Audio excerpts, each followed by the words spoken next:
भारत में प्रत्येक वर्ष हर महीने मजेदार और आकर्षक त्योहार पड़ते हैं, जिसका भारतीय पूरा आनंद लेते हैं। त्योहारों का हमारे जीवन में बहुत खास महत्व है। ये हमारे जीवन में उमंग और उत्साह का संचार करते हैं। साथ ही ये हमारे जीवन में प्रसन्नता और परिवर्तन का अवसर लाते हैं। इसलिए इनका हमारे जीवन में विशेष महत्व माना जाता है। हर एक उत्सव का अपना एक इतिहास, पौराणिक कथाएं और मनाने का विशेष महत्व है।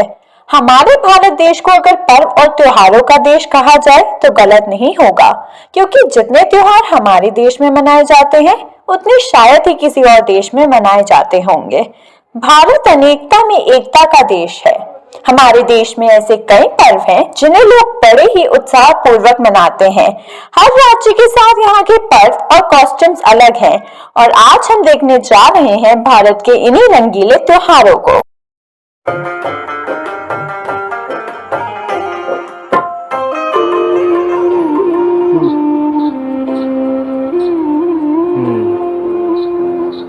भारत की संस्कृति, परंपरा, सभ्यता मानवता को गौरवान्वित करती है, और भारतीय होने का सबसे बड़ा गौरव है कि मैं धरती पर जन्मा। और बात करें बिहार के छठ की, उसकी छठा ही अनुपम है।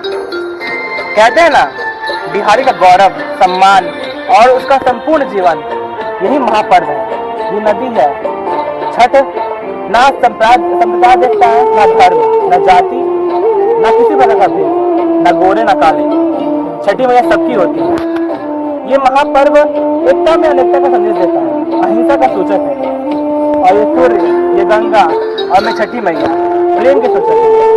छठ महापर्व सबको एक साथ जोड़ता है। ये न जाति, वर्ण, न भेद, न धर्म। ये महापर्व है, आस्था पर्व है, ये लोक पर्व है, ये पंचभूत का सबसे बड़ा त्योहार और बिहारी का गौरव है। हम बिहारी डूबते हुए सूर्य को भी पूजा करते हैं और उगते हुए सूर्य की। ये संदेश होता है कि अंत ही आरंभ है, और वो आरंभ खुशियों का होता है। कहते हैं जब बिहारी को तड़पाना हो ना, इनका नाम ले लो, छठी मैया का। वो बिहारी का रूह कांप जाती है, रो देता है जब उसकी माँ की याद आती है। हर एक बिहारी और हर एक भारतीय इस छठ की तरफता है। और पता है, हमारा पर्व आज देश विदेश हर जगह फैला हुआ है। न्यूयॉर्क, जर्सी, अफ्रीका, अमेरिका, सभी जगह बिहारियों ने भी छठा दिखाई दिया। ये छठी मैया बहुत कल्याणी है, सबकी माता है। अब बात करें परिधान की, तो ये पियरी अर्थात धोती, कुर्ता और एक गमछा जब ये जुड़ते हैं ना, तो इंसान को एक सबसे बड़ा और सबसे बहुमूल्य उपहार देते हैं, भक्ति का। एक माँ को एक पुत्र से जोड़ते हैं, एक पिता को उसके संतान से जोड़ते हैं। और ये गौरव है हमारे बिहारियों का, और मैं बहुत भाग्यशाली हूँ कि मैं छठ करता हूँ।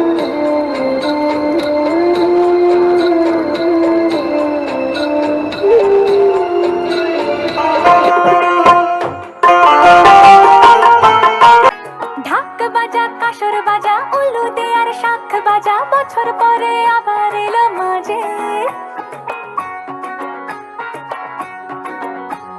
পুজো পুজো গন্ধ নিয়ে, নতুন গানের ছন্দ নিয়ে, শারদিয়ায় খুশিতে মন নাচে। এলো এলো এলো এলো মা দুর্গা মা। नमस्कार।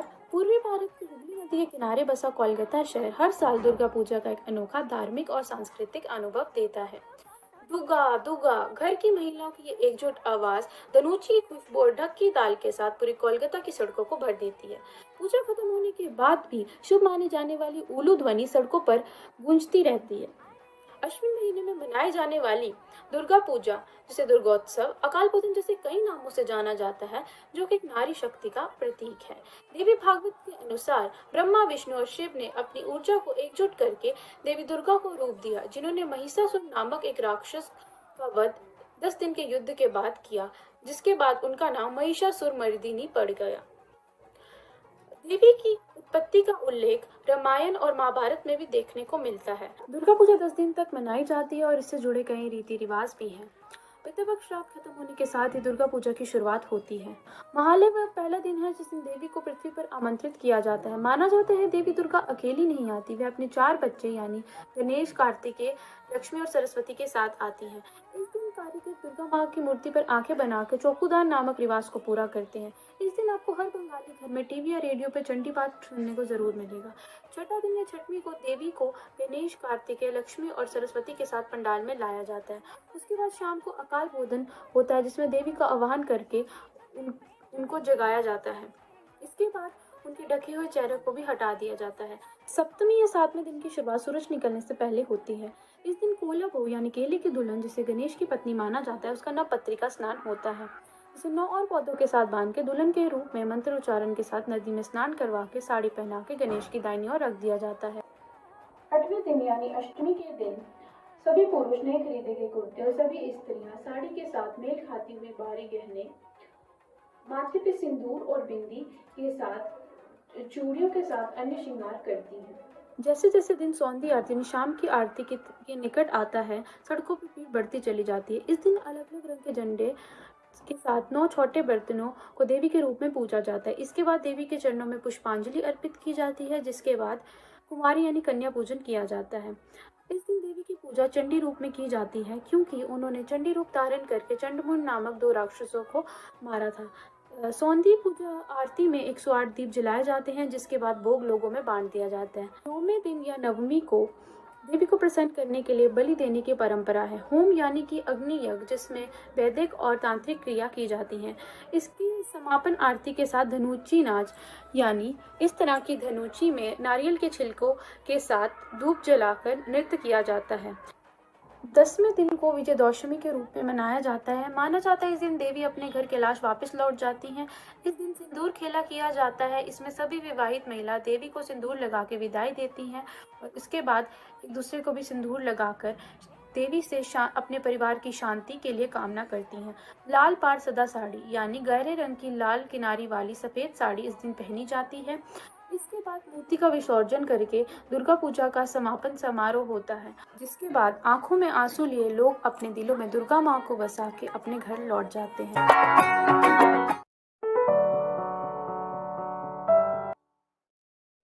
नमस्कार। हमारा देश भारत त्योहारों और संस्कृति का देश है। यहाँ हर धर्म के त्योहार को बड़े ही उत्साह के साथ मनाया जाता है। ऐसा ही एक त्योहार हेमिस फेस्टिवल के रूप में लद्दाख में प्रसिद्ध है। हेमिस त्योहार बहुत ही लोकप्रिय और अद्वितीय है।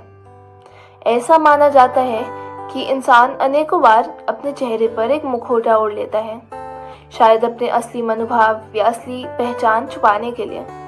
मगर भारतीय नृत्यों के मुखौटों के प्रति एक अलग ही धारणा है। अनेक शास्त्रीय नृत्यों में मुखौटों का प्रयोग कुछ छुपाने के बजाय कुछ प्रकट करने के लिए किया जाता है। लद्दाख एक ऐसा क्षेत्र है जो अपनी संस्कृति से अभी तक जुड़ा हुआ है। अपने उत्सवों के लिए प्रसिद्ध बर्फीले रेगिस्तान अर्थात लद्दाख में वर्ष भर में कितने उत्सव मनाए जाते हैं गिनती असंभव है। इन सब में से एक विश्व प्रसिद्ध उत्सव हेमिस उत्सव है।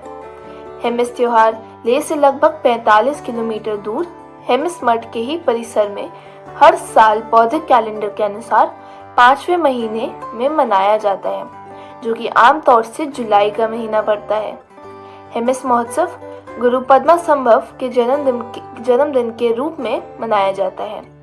इस महोत्सव के दौरान लंबे सींगों के साथ मुखौटों से सुशोभित चांद नाम के लामा नृत्य करते हैं और विशेष प्रकार के ढोल, मंजीरे और भोंपू बजाकर धार्मिक नाटक प्रस्तुत करते हैं।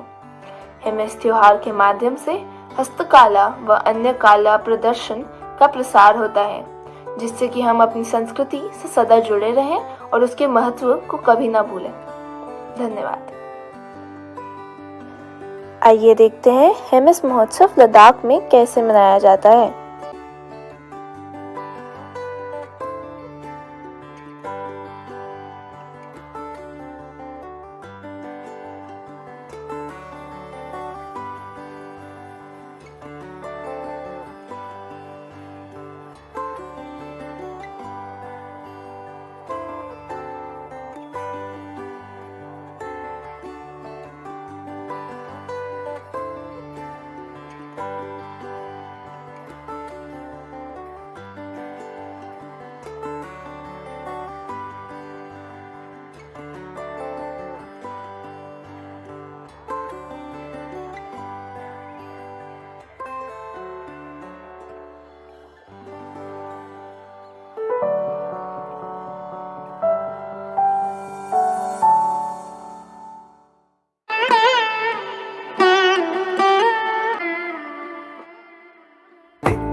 नमस्कार, मेरा नाम मुस्कान है और मैं केरला की रहने वाली हूँ। तो हमारे यहाँ पर ओणम त्योहार बड़ी ही धूमधाम से मनाया जाता है। इस साल यानी 2022 में यह त्योहार 30 अगस्त से 8 सितंबर के लिए आएगा। तो आइए आज मैं आपको हमारे यहाँ मनाए जाने वाले त्योहार के बारे में बताना चाहती हूँ। ओणम 10 दिन के लिए रौनक लेके आता है और चिंगम के महीने में हम इसको मनाते हैं। पहला दिन होता है अथम। इस दिन हम हमारे घर के आंगन को पीले रंग के फूलों से सजाते हैं रंगोली बनाकर, और धीरे धीरे एक एक दिन कर हम एक एक गोले को बढ़ाते जाते हैं और 10वें दिन तक ये गोला बहुत बड़ा हो जाता है और रंगोली बहुत ही सुंदर दिखती है। दूसरे दिन हम रंगोली के एक और गोले को बढ़ा देते हैं और आज के दिन से लोग सफाइयां शुरू कर देते हैं, अपने घरों को बहुत अच्छे से सजाते हैं। तीसरा दिन आता है जिसका नाम है चौधी। इस दिन हम एक और लेयर को बढ़ा देते हैं और आज के दिन से लोग सामान की खरीदारी करनी शुरू कर देते हैं। छठा दिन की अलग ही रौनक होती है, इसका नाम होता है त्रिकेता। फिर आता है मूलम। 7वें दिन यहाँ पर पारंपरिक नृत्य शुरू हो जाता है और लोग बहुत एंजॉय करते हैं इस माहौल को। पूरारम वाले दिन हम लोग हमारी रंगोली के बीच वाले गोले को यानी फूलकम को वामन और महाबली की मूर्तियों से सजाते हैं, जो सबसे महत्वपूर्ण माना जाता है। 8वें दिन उट्रुदोम के दिन यह माना जाता है कि महाबली जी केरल में वापस लौटे थे, तो उस दिन को बहुत ही धूमधाम से मनाया जाता है। लोग बहुत ही अलग अलग व्यंजनों के पकवान बनाते हैं। फिर आता है 10वां और आखिरी दिन। इस दिन पर हमारी रंगोली बहुत बड़ी बन जाती है और यहाँ पर बहुत ही अलग धूमधाम बन रही होती है। लोग सुबह सुबह नहाकर पूजा करते हैं और एक दूसरे को उपहार देते हैं। गले मिलते हुए ये 10 दिन बहुत अच्छे से गुजर जाते हैं और बहुत ही अच्छे तरीके से रौनक लगती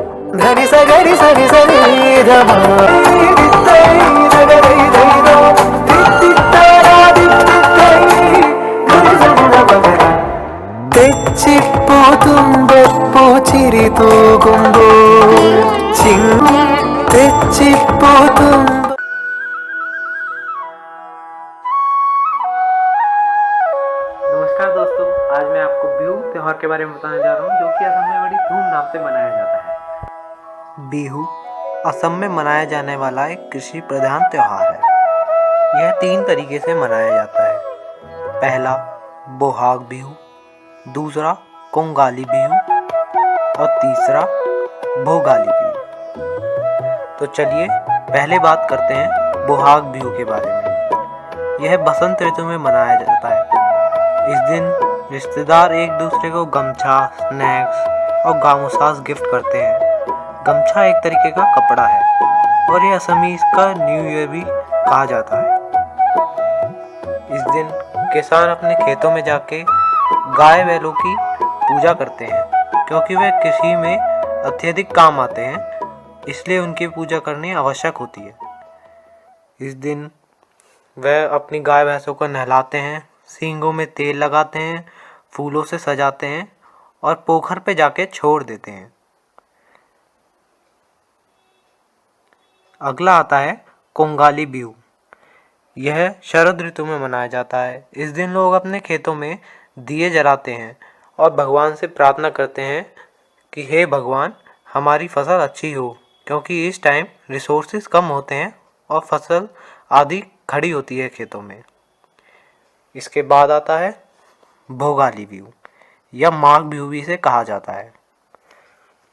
इस दिन लोग खुशियाँ मनाते हैं, अलग अलग व्यंजन बनाते हैं और मछली पकड़ने जाते हैं और खेतों में एक खंबा खड़ा करते हैं जिसका नाम होता है भेलाघर, जो कि धान और बम्बू से बनाया जाता है। इसमें रात को एक आदमी रुककर अपनी खेतों की रक्षा करते हैं। अगले दिन इसे जला दिया जाता है और सभी लोग इसके आसपास आकर भगवान से प्रार्थना करते हैं और उन्हें धन्यवाद देते हैं। इसके बाद सब अपने घरों में जाके अच्छे व्यंजन खा के इस त्यौहार को मनाते हैं और नाच गाना करके इस त्यौहार को अच्छे से सेलिब्रेट करते हैं।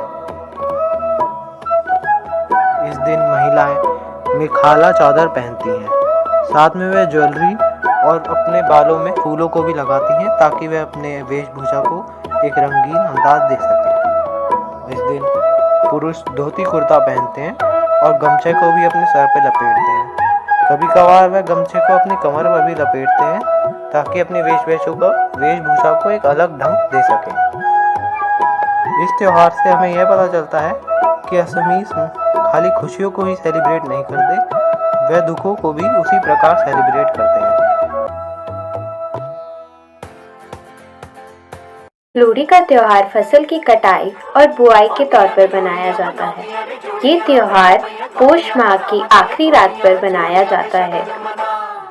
ये त्योहार शीत ऋतु की वापसी और वसंत ऋतु के आगमन का भी प्रतीक है। इस दिन लोग आग जलाकर इसके इर्द गिर्द नाचते गाते और खुशियाँ बनाते हैं। आग में गुड़, तिल, रेवड़ी, गच्चक डालने और एक दूसरे में बांटने की परंपरा भी है। इस दिन राबी फसलों को आग में समर्पित कर सूर्य देव और अग्नि को आभार प्रकट किया जाता है। इस त्योहार का उत्सव प्राचीन काल से जुड़ा हुआ है। लोहड़ी से जुड़ी कई कहानियां हैं।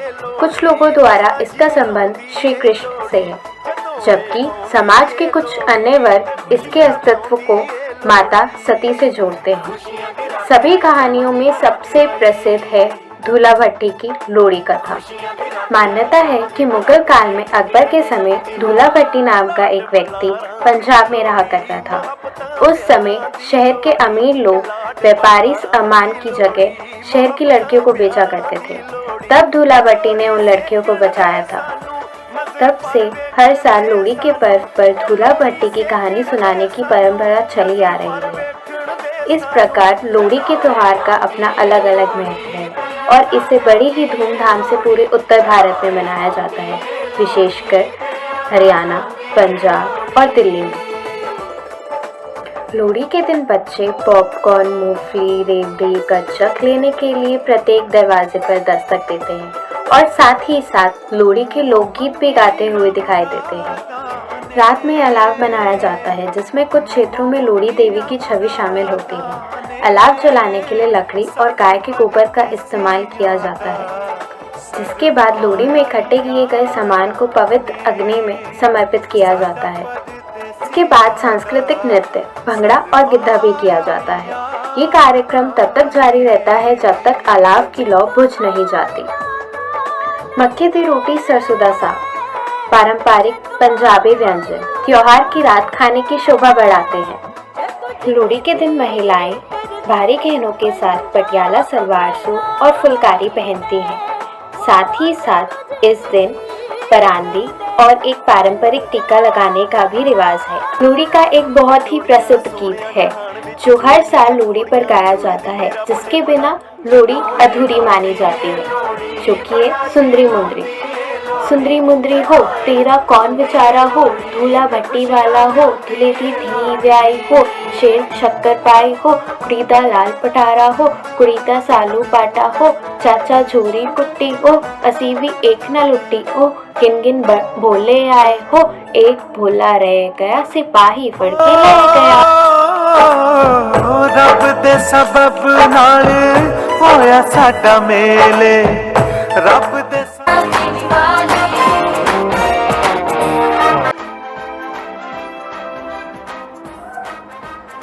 दिवाली हिंदुओं का प्रमुख त्योहार है। इसे मात्र हिंदू ही नहीं बल्कि सभी धर्म समुदाय के लोग मनाते हैं।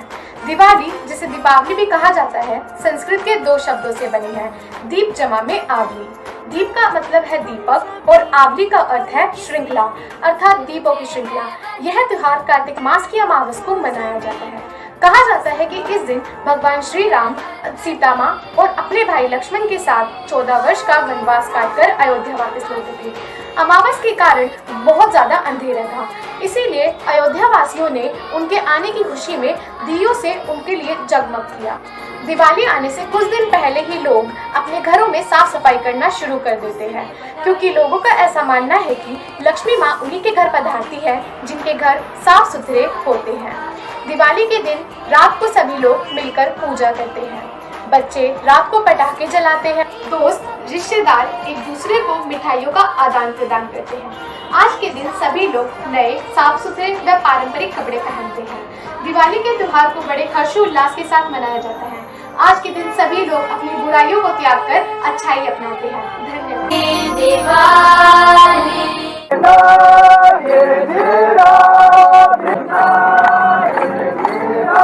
राधे बोलिए राधे जय राधे राधे। मनुष्य हमेशा से ही एक दूसरे से अलग अपनी ही बस्तियों और सभ्यताओं में रहा है, और तब हम जानते भी नहीं थे कि दुनिया के दूसरे हिस्से में और भी लोग रहते हैं। कहते हैं नागालैंड में लगभग 16 अलग अलग जनजातियां हैं। ये सब कुछ चीज़ों में एक दूसरे से अलग हैं, लेकिन ज़्यादातर में बिल्कुल एक जैसे। और इसी तरह इनके त्योहार भी हैं। नागालैंड में बड़ी धूमधाम से मनाए जाने वाले इसी त्योहार का नाम है hornbill festival. Hornbill festival Nagaland के खास और शानदार त्योहारों में से एक है, जिसमें स्थानीय लोग बढ़ चढ़कर हिस्सा लेते हैं। हॉर्नबिल नागालैंड का पूजनीय पक्षी है, जिसकी झलक आपको यहाँ के लोकगीतों और नृत्यों में देखने को मिलेगी। हर साल दिसंबर के महीने की 1 से 10 तारीख तक पूरा नागालैंड इस त्योहार की धूम से सरोबार हो जाता है। यह त्योहार नागालैंड की राजधानी कोहिमा से 12 किलोमीटर दूर किसामा के नागा हेरिटेज गांव में मनाया जाता है। नागालैंड सरकार द्वारा हर साल आयोजित किए जाने वाले हॉर्नबिल फेस्टिवल को त्योहारों का त्योहार, फेस्टिवल ऑफ फेस्टिवल्स के नाम से भी जाना जाता है, जिसमें यहाँ के रहने वाली जातियों की अलग अलग परंपरा, संस्कृति और भी कहीं दूसरी चीज़ों को देखा जा सकता है। यहाँ पर दुकानों में सजे हैंडीक्राफ्ट्स और हैंडलूम्स का सामान कला का अनोखा नमूना पेश करता है। स्टॉल्स पर स्थानीय व्यंजनों के साथ साथ अलग अलग तरह के दूसरे स्वाद भी मौजूद होते हैं। शाम को हॉर्नबिल रॉक फेस्टिवल से पूरा नागालैंड गूंज उठता है, जिसमें देश विदेश के लोग भी हिस्सा लेते हैं। शाम के दौरान बाजारों की रौनक ही अलग होती है, और इससे भी ज़्यादा साहस भरा होता है नागा चिली ईटिंग और पोर्क ईटिंग की प्रतियोगिता। भारत के खास त्योहारों में से ही एक है त्योहारों का त्योहार हॉर्नबिल त्योहार। तो आइए इस त्योहार की एक झलक देखते हैं।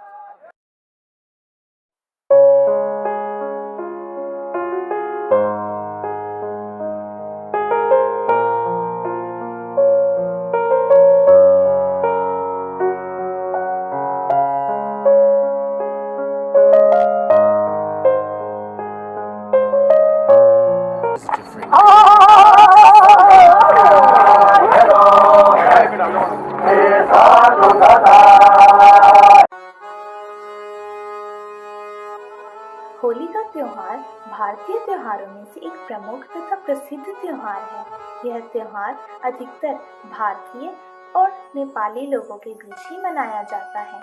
हिंदू पंचांग के अनुसार यह पर्व फाल्गुन मास की पूर्णिमा को मनाया जाता है। प्रकृति भी इस समय एक अनोखी छटा बिखेरी हुई होती है। जीवों में नव ऊर्जा का संचार होता है। होली का पर्व रंगों का त्योहार भी कहलाता है। इसकी अवधि 2 दिन की होती है। पहले दिन होलिका को जलाया जाता है, इसलिए इसको होलिका दहन कहते हैं, तथा दूसरे दिन को धुलंडी कहते हैं। इस दिन लोग एक दूसरे को गुलाल लगाते हैं तथा होली की बधाई देते हैं। होली के गीत गाए जाते हैं और एक दूसरे को मिठाई खिलाई जाती है। ऐसा भी माना जाता है कि होली के दिन लोग आपस की मतभेद को भूलकर एक नई शुरुआत करते हैं। होली के पर्व के साथ एक प्रमुख प्रसंग भी जुड़ा है। यह प्रसंग है प्रहलाद का। ऐसा माना जाता है कि प्राचीन काल में हिरण्यकशिपु नाम का एक असुर रहता था। वह अत्यंत बलशाली था। अपने अहंकार में डूब जाने के कारण वह स्वयं को भगवान बुलाने लगा था, परंतु उसका बेटा प्रहलाद विष्णु भक्त था। अपने पिता के अनेक धन देने के बावजूद भी प्रहलाद ने भगवान विष्णु की भक्ति करना नहीं छोड़ा। इसलिए एक दिन हिरण्यकशिपु ने अपनी बहन होलिका को बुलाया। होलिका को वरदान था कि वह आग में भस्म नहीं हो सकती, इसलिए यह आदेश दिया गया कि होलिका प्रहलाद को अपनी गोद में लेकर आग में बैठेगी। परंतु भगवान विष्णु की कृपा से कुछ ऐसा हुआ कि होलिका तो जल गई, परंतु प्रहलाद बच गया। अतः प्रहलाद के इस प्रसंग को याद करने के कारण ही होली के त्योहार के पहले दिन होलिका दहन किया जाता है। होली के दिन प्रयोग होने वाले रंगों को पलाश, गेंदे और गुलाब जैसे फूलों से बनाया जाता था। इस दिन लोग सफेद रंग के कपड़े पहनते हैं तथा एक साथ मिलकर होली खेलते हैं। यह त्योहार दोपहर तक मनाया जाता है तथा शाम को एक दूसरे को मिठाई खिलाई जाती है। यह त्योहार विश्व भर में प्रसिद्ध होता जा रहा है। होली का त्योहार बुराई पर अच्छाई का जीत है तथा हमें हर साल इसे फागुन मास की पूर्णिमा को एक साथ मिलजुल कर मनाना चाहिए।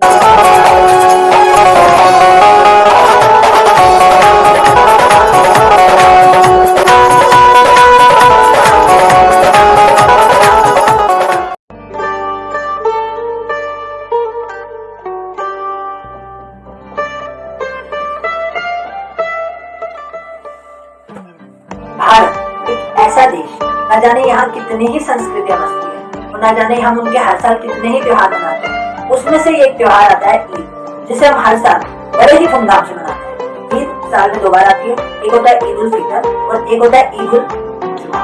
ईद उल फितर जो कि रमजान के महीने का जब अंत होता है तब हम उस दिन ईद का चांद देखते हैं, जिसे बड़ा ही शुभ माना जाता है और उसके दूसरे दिन ही हम ईद उल फितर मनाते हैं। ईद जिसका मतलब होता है उत्साह और फितर जिसका मतलब होता है रमजान के महीने का अंत होना। इसका एक और मतलब होता है जिसका मतलब होता है दक्षिणा देना। दक्षिणा देना इसमें बहुत महत्वता देती है। इस दिन हम लोग मीठी खीर, जो कि एक बहुत महत्वपूर्ण मानी गई है इस त्योहार के दिन, इसलिए इसे मीठी ईद भी कहते हैं। अगर हम इतिहास की बात करें तो माना गया है कि पैगंबर मोहम्मद जब जंग जीत के आते हैं तो उस खुशी में ईद का त्योहार मनाया जाता है। फिर उसके बाद आता है ईद उल जुहा। इस्लामिक कैलेंडर में जो उनका अंतिम महीना होता है उस दिन, उसके 10वें दिन में हम ईद उल जुहा मनाते हैं। इसे हम बकरा ईद भी कहते हैं। माना जाता है, अगर इतिहास की हम बात करें तो माना जाता है कि जब एक बार अल्लाह ने इकबाल की परीक्षा लेने की ठानी तो उस समय अल्लाह ने उनसे कहा कि तुम्हें एक कुर्बानी देनी पड़ेगी, सेक्रीफाइस करना पड़ेगा और तुम्हें किसी अपने सबसे प्रिय की कुर्बानी देनी पड़ेगी। तो इकबाल ने बिना सोचे समझे अपने इकलौते पुत्र को आगे कर दिया कि वो उसकी कुर्बानी देगा। उन्होंने अपनी आंख पे पट्टी बांधी और अपने बेटे को कुर्बान करने लगे। लेकिन अल्लाह उनसे खुश हो गए। उन्होंने देख लिया कि हाँ, ये सबसे बड़ा दयावान है। तो इस खुशी में उन्होंने उनके बच्चे को छोड़ दिया और उसकी जगह उन्होंने एक पतले से दुबले पतले बकरे की कुर्बानी ली। उसी खुशी में आज तक भी मुसलमान लोग इस दिन एक बकरे को कुर्बान करते हैं, इसलिए इसे बकरा ईद भी कहते हैं। इस दिन सब आपस में गले मिलके एक दूसरे को ईद मुबारक देते हैं और ये बहुत ही इंपॉर्टेंट त्योहार माना गया। ईद का त्योहार साल में 2 बार आता है और इस दिन एक बहुत सारे पकवान बनाए जाते हैं, बड़े ही धूमधाम से मनाया जाता है। अगर हम ईद उल जुहा की बात करें तो जो कुर्बानी होती है उसके 3 भाग करे जाते हैं। पहला जो कि दान कर दिया जाता है, दान सबसे बड़ा। दूसरा अपने पड़ोसियों, अपने रिश्तेदारों के लिए रखा जाता है और तीसरा जो कि अपने घर वालों के लिए। ये आपस में हमें जोड़ता है, हमें ये दिलाता है कि हाँ, हम सब एक इंसान है पहले, उसके बाद हमारा कोई धर्म है और इंसानियत से बड़ा कोई धर्म